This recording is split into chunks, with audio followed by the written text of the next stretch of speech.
Hello guys, today we will discuss what type of questions are in IELTS reading. ठीक देखिए, हमारे पास 13 type of questions होते हैं IELTS reading में and listening में. हम 2 पार्ट बनाएंगे. ओके, इस फर्स्ट पार्ट में हम 7 डिस्कस करेंगे. मैं आपको फुल पढ़कर सुनाऊंगी इंग्लिश में भी और उसको ट्रांसलेट भी करूंगी हिंदी में. Okay, let's start. अब first type of question is multiple choice of question. You have to read a text or listen to a recording and answer some questions. In listening multiple choice task, you usually have to choose one of 3 possible answers for each question, and in reading you usually choose one of 4. In some multiple choice tasks you have to choose several options from a long list. इसमें क्या कह रहे हैं कि हमें जो reading हमें 4 options दिए गए होते हैं और उनका आंसर हमें एक बताना होता है, और इन लिसनिंग की रिकॉर्डिंग में हमें 3 ऑप्शंस दिए गए होते हैं और उनमें से हमें एक आंसर देना होता है जो सही होता है. और next is identifying information. You have to read a text and a series of statement and decide if a statement is agree with the information in the text, then it is true. If the statement is not agree with the text, then it is false. Or if there is no information written in the text, then it is not given. 3 type of questions. जब हम छोटे होते थे तो हमें छोटी classes में presses आती थी, हम तब भी ये करते थे ना, बस सेम ही है. और जो अगला है हमारा पॉइंट, उसमें उसका नाम है identifying writers view.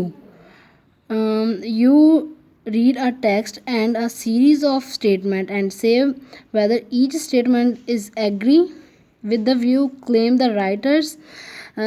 of the writer or view. For each statement your answer should be yes or no. If the statement is not there like this, it is not given. ये ना both are same है, बस इसमें true false और not given होता है, इसमें yes no और नॉट गिवन होता है, बाकी सब सेम होता है. मैचिंग इन्फॉर्मेशन, एक ध्यान रखिए, जो ये होते हैं ना, बस ये रीडिंग में ही होते हैं, ये लिसनिंग में नहीं होते. Matching information, you have to locate specific information from the paragraph और द सेक्शन. हमें क्या होता है, इन्फॉर्मेशन ढूंढनी होती है पैराग्राफ में से. Okay, the next is matching headings. Headings paragraph की हमें ढूंढनी होती है हमारे सारे टेक्स्ट में से. You have to choose the correct heading from the paragraphs और द सीरीज ऑफ टेक्स्ट. हमें कितने भी सीरीज और पैराग्राफ दिए गए होते हैं, उनमें से हमें सेक्शंस में से हमें क्या होता है, एक हेडिंग डिसाइड करनी होती है. और next is matching features. You have to match number of items to a set of feature. For example people और डेट फ्रॉम द टेक्स्ट. इसका क्या मतलब है, हमें एक साइड क्या है पीपल्स के नेम दिए गए होते हैं और एक साइड क्या है डेट्स दिए गए हैं. Whatever the dates can be their birth date और their death date. We have to match that. The next is matching sentence ending.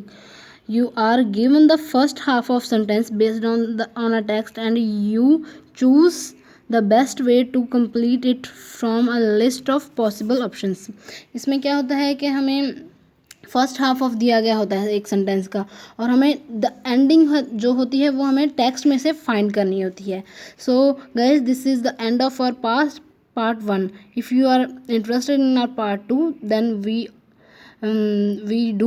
we do make next part. Okay, thanks.